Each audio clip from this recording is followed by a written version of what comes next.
Hey everyone. Hopefully everything from the last topic, LCM and HCF, made complete sense or very close to complete sense. Um, so your test, by the time you're watching this, could be done, might not be done yet, but either way, um, we are done with LCM and HCF for the time being.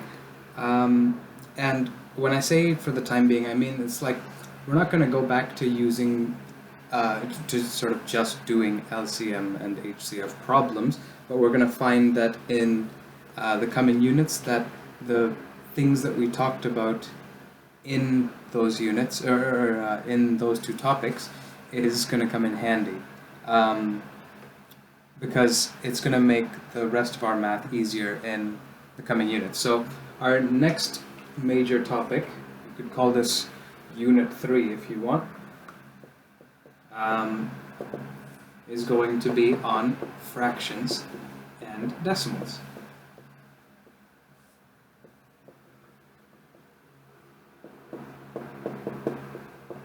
So we've already focused a little bit on decimals in the past. Back when we were doing multiplication and division, we discussed multiplying and dividing involving decimals.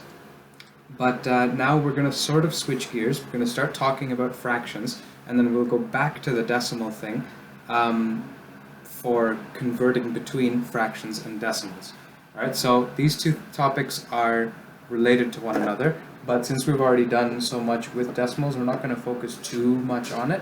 We're going to be more focused on the fraction side of things, and then we'll touch on decimals a little bit later on. But basically, we use fractions and decimals to represent parts of a whole, basically.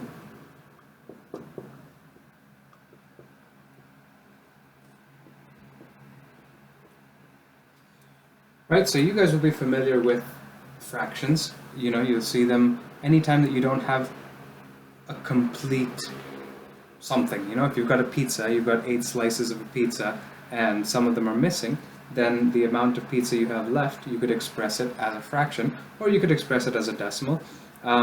We often like to use analogies of pizzas or pies or things like that that are, you know, sort of cut into equal segments, and then you take some of them away or you add more of those segments to it. We use a lot of pizza and pie analogies when we're talking about fractions, right? So you could have, for instance, you have, you know, a whole pizza or a whole pie that hasn't been cut at all yet, and so that's just one whole pizza. But then if you cut it right down the middle, that's most definitely not exactly right down the middle, but you get the idea.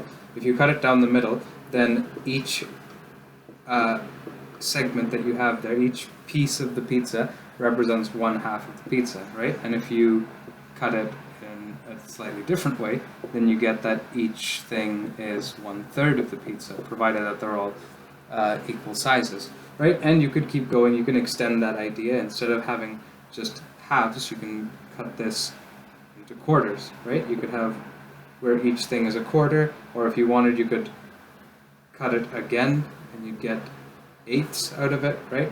So we use lots of this pizza and pie type, you know, dealing with circles, and we're cutting them into pieces because it works out quite nicely when we're thinking about, you know, if you're talking about the fraction 1/8, that means that you have a whole that's made out of 8 pieces, like a pizza cut into 8 slices, and then you take one of those slices and you add one slice to it, or you take away one slice, whatever you want to do with it. But this idea, if you drew a picture of it, basically translates to you have a pizza that's cut into 8 segments, and then you're doing something, depending on what the question's saying, you're doing something with one of those segments. So that's sort of why we use this pizza thing or pie thing, or, you know, you must have heard similar things to this in the past. But we're going to get to actually doing math with the with fractions in the near future. But for now, we're going to start off by just talking about when we use fractions, different types of fractions, different ways to express numbers with fractions, and then we're going to move on to something a little bit more math heavy, but nothing particularly difficult. So, like we were saying at the beginning, fractions and decimals are both used to represent parts of a whole, right? So if you have one whole, I don't know, box of crayons, then if you had 24 crayons in there at the start, and then you only have 12 of them now, then you can express the number of crayons that you have, or the number of crayons that you've used up or lost or whatever, with fractions, right? Because it's not a whole box of crayons anymore, it's a portion of a box of crayons. So that's where fractions and decimals are useful. That, if you're talking about space that you've used up on your phone, you'll say, I've used up, 55% of the space on my phone. That's also used to talk about parts of a whole, but you could use a fraction or a decimal as well. Percentage and decimals are very closely linked, and then decimals and fractions are also closely linked. You could say I've used up 5/8 of the space on my phone. We don't really talk in eighths, when we're just having conversations, but we will say things like a half, a third, 2/3, right? 2/3 of my phone is full, right? 3/4 of the cookies have been eaten, right? We talk a lot in halves and quarters and stuff, especially with money. If you're dealing with a currency that has a 25-cent coin, like we do in Canada or in the US, then you'll talk about quarters and things like that. So we use terminology that comes up in fractions a lot in our daily lives. Maybe not like, when you're talking about eighths and sixteenths and stuff, unless you're talking about music, generally that stuff's not going to come up quite as often as, halves and thirds and quarters. But they do come up, and so we'll just start talking a little bit about those terms, but in sort of a more math-related concept, or context, rather. So, if we're talking about fractions, let's sort of consider the anatomy of a fraction, if you will, basically the structure of a fraction. So, whole numbers, very straightforward, it's just a number, right? You'd have a 1-digit, 2-digit, 3-digit number, doesn't matter, could be positive, could be negative, doesn't matter. Fractions are made up of two numbers, with one number on the top and one number on the bottom. I'm sure you guys are aware of this, but just to make sure we're going back to the basics, starting off with the terminology that we're going to use a lot. So we've been talking about, I've tried to emphasize sort of the correct terminology in our previous units. Instead of saying the number you're dividing by, call it the divisor. We gave it a name, that's what it's there for. It's a lot shorter than saying the number that you divide the first number by, right? You might as well use the words dividend and divisor and things like that. So here, lots of people will, when they're just talking informally about this stuff, they'll say top and bottom, or upstairs and downstairs. They'll all have things like that, things related to up and down. But these do have proper names, which, in case you've forgotten, I'll go over them again. And they are the numerator and the denominator. Alright, so these are the two terms, the two main terms that we're going to be discussing a lot in this unit and probably in future units as well. So if you hear me say numerator, that always means the number on the top. If you hear me say denominator, it always means the number on the bottom. And you may have heard denominator a couple of times before when we were talking about highest common factor. It's also sometimes called greatest common divisor. You might have heard things like least common, for least common multiple. You've got things with denominators as well that comes up in fractions. You'll see what I'm talking about as we get to those lessons, where we're actually working with fractions. You'll see where lowest common multiple is being linked to things in the denominator, and it's all going to come together in future. So that's why I wanted to cover lowest common multiple and highest common factor sort of before we throw it into all of this other stuff, because then you have to learn two things at once, right? You have to learn whatever we're doing with the fractions and how to work with fractions, and also learn lowest common multiple and highest common factor and that stuff. So I wanted to make sure we got that stuff done sort of out of the way, get that done first, and then we'll move on to the new stuff, which is fractions right now. So hopefully this isn't new. This is just the terms that you'll hear me use probably most of the time. If I'm getting a little bit lazy, I'll say on top and on the bottom and things like that. But if I say numerator and denominator, please, please, please don't get those confused, because it's going to be important later, and we're going to need to use those terms quite a lot. Alright, so a little bit more terminology. We've got two different, well, really three different types of fractions, but right now we're just going to talk about two of them, which also you've probably heard of. But if not, here's a refresher, or first time you're seeing it, whatever. So we have two types of fractions that we're going to be dealing with. We have a third one that'll sort of come into play a little bit later. The first one is a proper fraction, and the second one is an improper fraction. And there's nothing to it, really. It's just proper fractions are numbers, are fractions where the numerator is smaller than the denominator. So for example, a number like 3/4, a fraction like that, is an example of a proper fraction. So the number on top is smaller than the number on the bottom. The numerator is smaller than the denominator. And so if you had a number like this, that signifies that if you had, your pizza and we're cutting it into 4 pieces, this is signifying that we've cut our pizza into quarters. That's what the denominator is telling us. And the numerator is telling us how many of those quarters have been eaten, or however many are left, depending on what the rest of the question is saying, or what the rest of the situation is. So it's saying that we've got a pizza, we've cut it into quarters. That's what this 4 at the bottom is telling us. And then the 3 is telling us that we're not dealing with the entire pizza, we're dealing with 3 out of the 4 slices that we have. Right, so with proper fractions, it doesn't matter what the two numbers are, as long as the numerator is smaller than the denominator, you're going to be dealing with, you can think of it as one pizza that you've cut into however many pieces the denominator tells you, and then you're working with however many pieces the numerator tells you. So you could have a pizza that's cut into 1,000 slices and you eat 1 of them, or a pizza that's cut into 7 slices and you eat 5 of them, whatever, right? So you can always think of that, you can always think of proper fractions in that sense. And so if the top number is smaller than the bottom number, if the numerator is smaller than the denominator, that means that this whole fraction is always less than 1.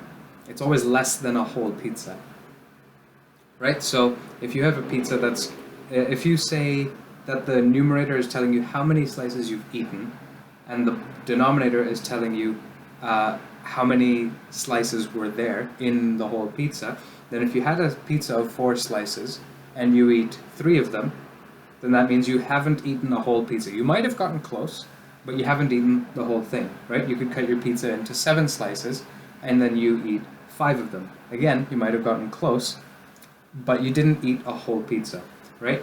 If you had your pizza cut into 1,000 slices for whatever reason and you eat 1 slice, definitely you haven't eaten the whole thing, right? So with proper fractions, it's always less than 1 whole, right? If you wrote it as a decimal, it would be somewhere between 0 and 1, but it's not going to be equal to 1 and it's not going to be larger than 1.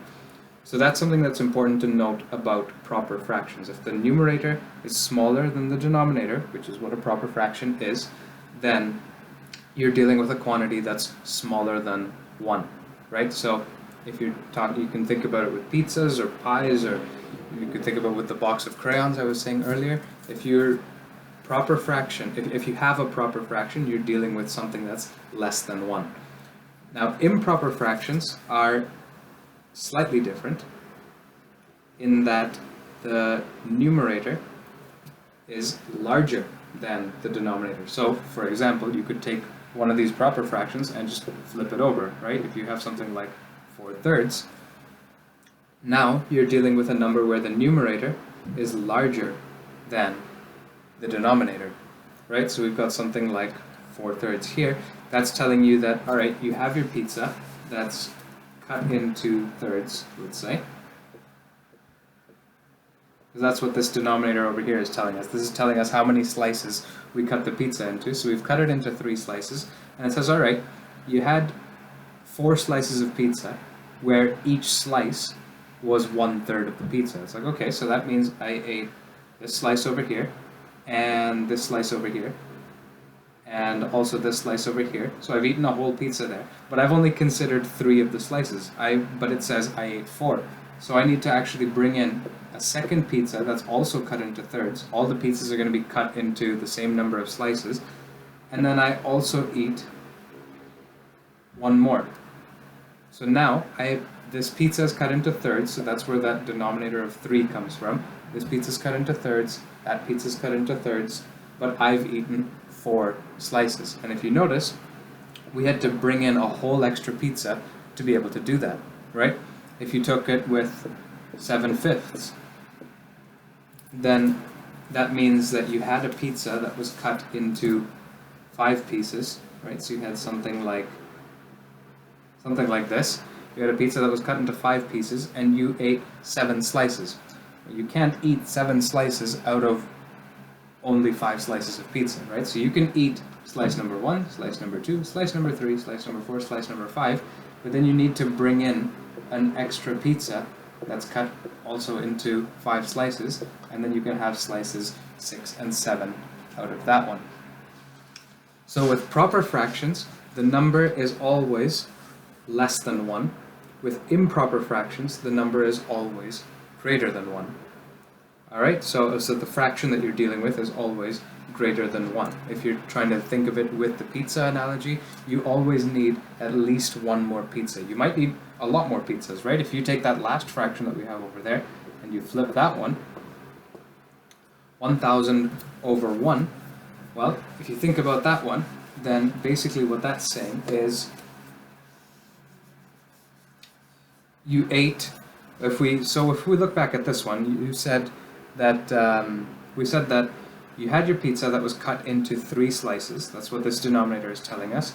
And then we ate 4 slices of pizza. So we ate all 3 from the first pizza, and then we ate an extra slice from the next pizza, right? We had to get our second pizza from somewhere.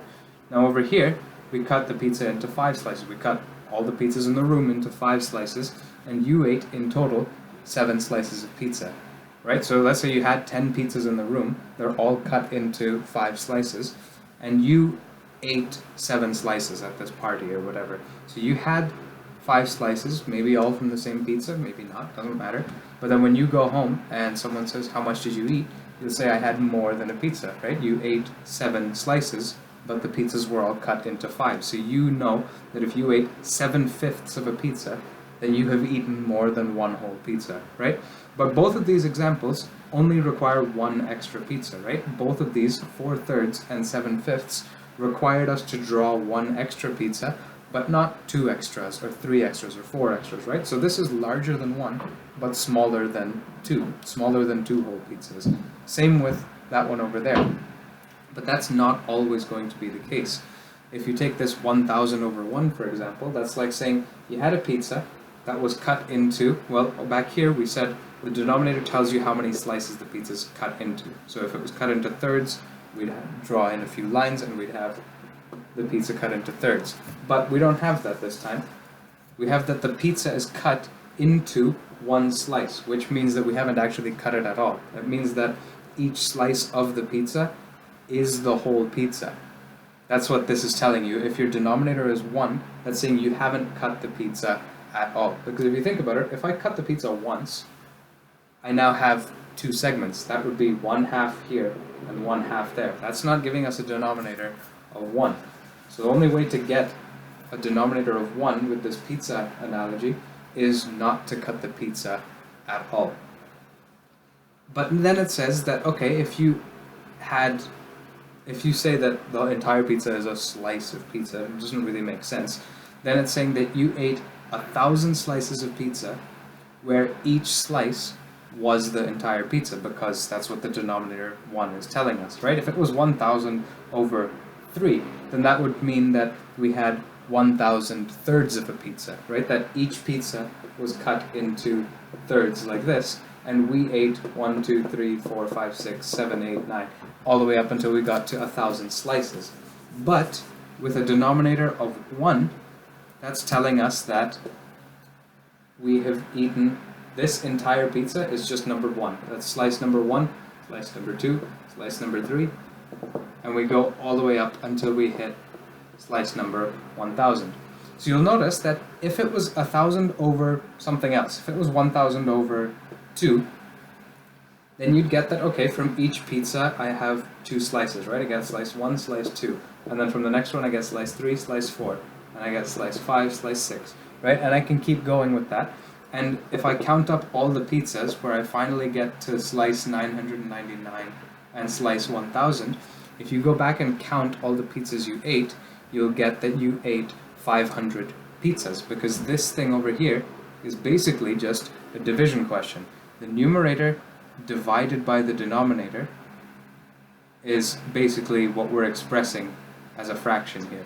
So if you had 1000 over 2, that's like saying 1000 divided by 2, which is 500, right? So if you were treating it with this pizza mindset, then if you say, okay, each pizza is cut into 2 slices, and we have a lot of pizzas, and I ate 1000 such slices, then how many pizzas did I eat in total? You just do this division, 1000 divided by 2, which would give you 500.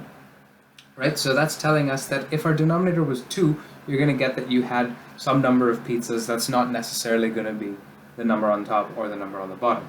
But if you had 1000 slices of pizza, but the pizza was never cut, that means you're having 1000 pizzas, right? If you're taking 1000 divided by 1 is still 1000. So that's basically the thing I'm trying to get across here, which you might already know, and I'm sort of beating this point to death now to make sure that it doesn't confuse you later on. It's that if you have, if you express a fraction, if you express a number as a fraction where the denominator as 1, then that's the same thing as just having the whole number itself. 3 pizzas where each, or 3 slices of pizza where each slice was the entire pizza means you had 3 pizzas, right? If you had 3, you know, you have those like chocolate bars that are separated into a whole bunch of little pieces, right? You have chocolate bars that look like this. Well, if you had a chocolate bar like this, then you can say, okay, each piece is 1/8 of the chocolate bar, or 1/16 or 1/24 or whatever, right? But if it was a different chocolate that's not cut into pieces, and it says, okay, well, I had, 24 pieces of chocolate, but each piece of chocolate was the entire chocolate. It's not a Kit Kat where it's cut in 2 or anything like that. Then that means you had 24 chocolate bars, right? So basically what I'm trying to get across here is that if you have a fraction where the denominator is 1, that's basically just the same as writing the whole number itself. So if you're doing a problem and it says, how many pizzas are left, and you get an answer of 24 over 1, that just means you have 24 pizzas left. All right? And similarly, when we introduce adding fractions, subtracting fractions, multiplying and dividing, all that good stuff, we're going to be making use of this property of fractions quite a lot at that point. We're going to go from, okay, well, I have a whole number of pizzas, but then I eat this many slices of it. How much do I have left? And we're going to see that we need to use this form. Even though it's a whole number, we need to turn it into a fraction to really be able to work with it. So we're going to get into that kind of stuff a little bit later. But yeah, so basically now what we've done is we've touched on the 3 different types of fractions. This isn't the 3rd type of fraction that I was referencing earlier, but these are the 2 main types and one sort of special case of the improper fraction. And then we're going to get into the 3rd one a little bit later. So we've got proper fractions, where the number is, where the value of this fraction is always less than 1. You've got improper fractions, where the value of the fraction is always larger than 1. And then you've got these special improper fractions, where the denominator is 1, and the numerator is some larger number. And that just means that it's a whole number. It's still larger than 1, so it's not any different from the other improper fractions. It's just sort of a special case in terms of what it means, right? 24 over 1 and 24 over 5 mean two very different things, right? So that's what I was trying to get across in this video, is just proper fractions, improper fractions, how we write them, what are these differences and similarities, how to write whole numbers as fractions, and then I want to touch on one more thing. We won't spend too much time on it in this video, and that is a concept called reducing. I'm going to try and come back to this in a future video. I just don't want this one to be too long. But basically, so reducing fractions is when you take a fraction, let's say like this, 9 over 27, or 9 divided by 27, however you want to think about it. This is the same as that. We've just written it a slightly different way. Make sure you don't get this backwards. It's not 27 divided by 9. It's 9 divided by 27, so you've got to be careful of that.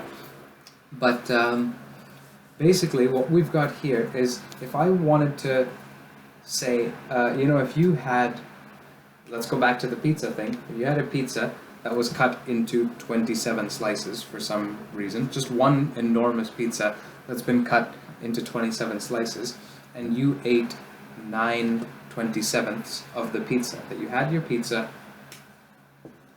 right, and it's cut into a whole bunch of tiny slices, and you have 27 of those, and you eat 9 of those slices, how much of the pizza have you eaten?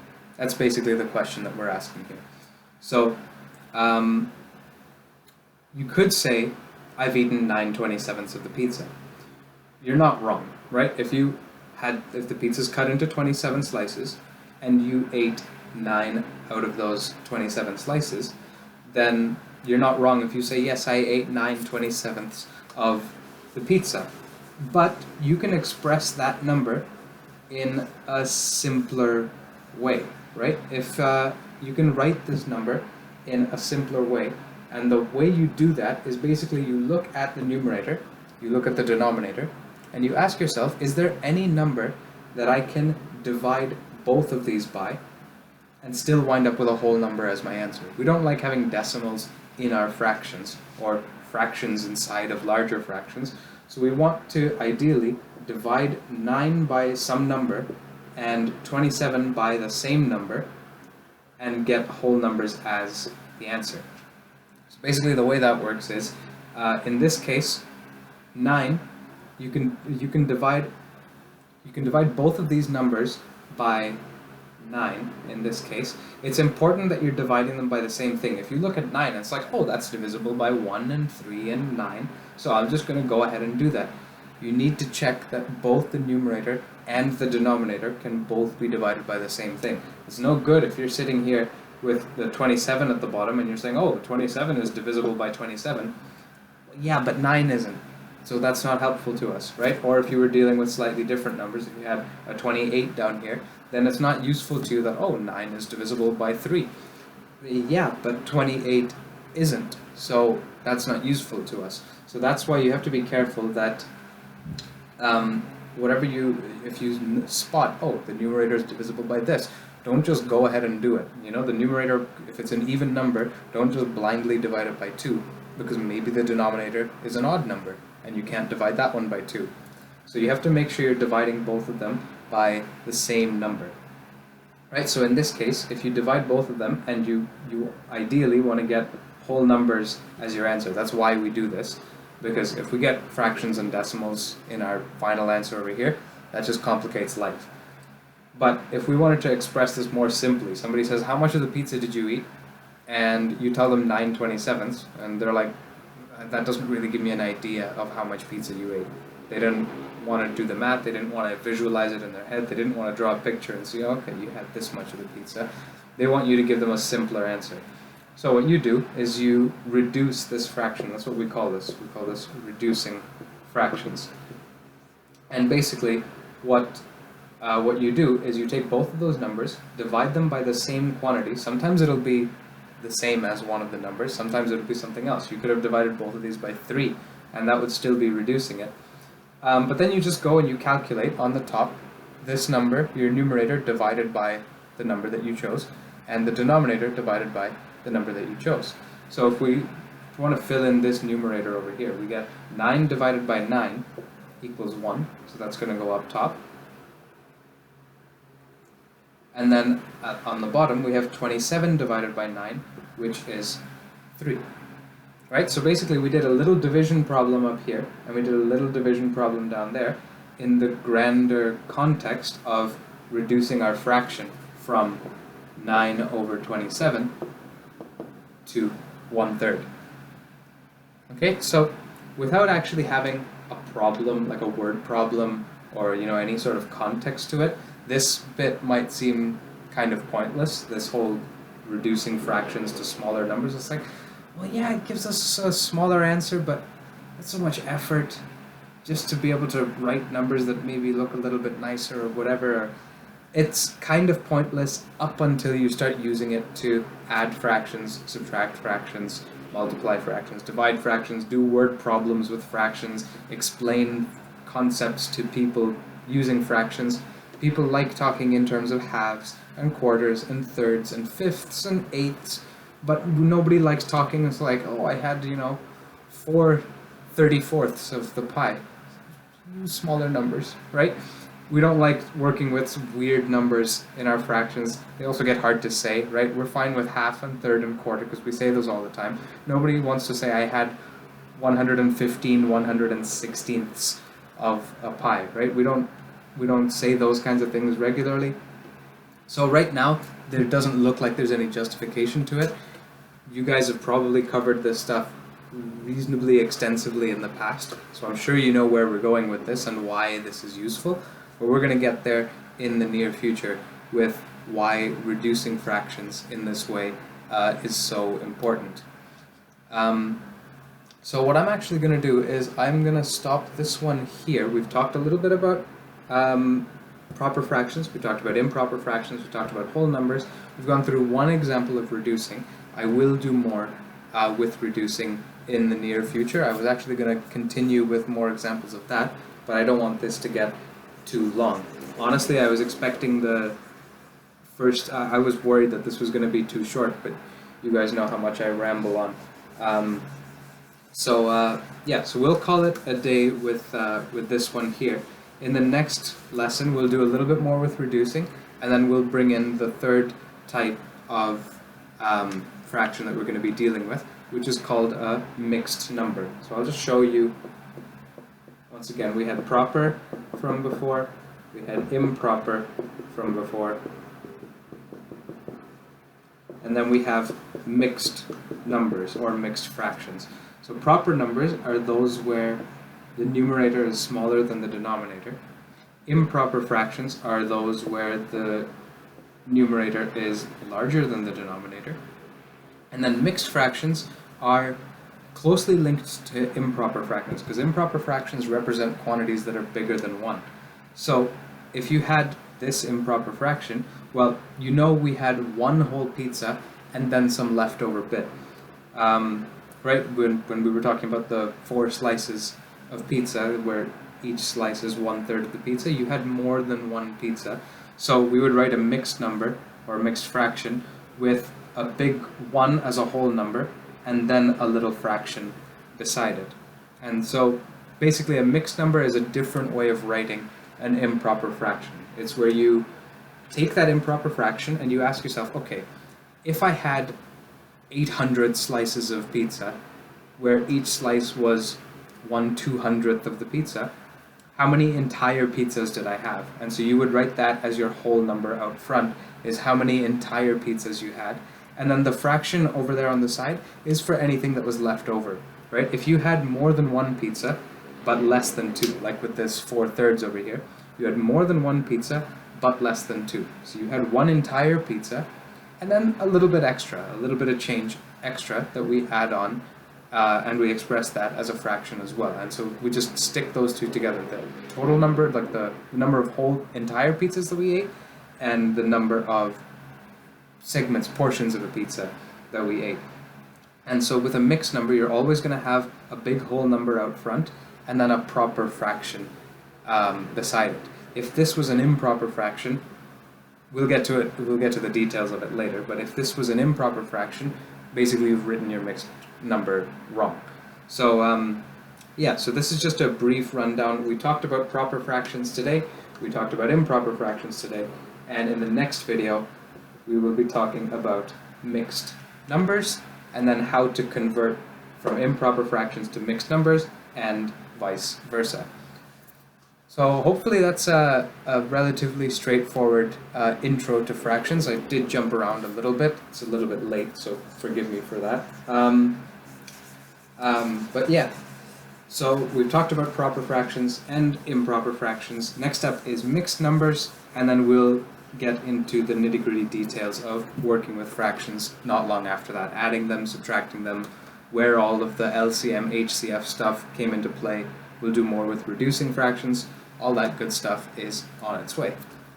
But that will all have to wait for a future video, so I will see you guys next time. Have a good one.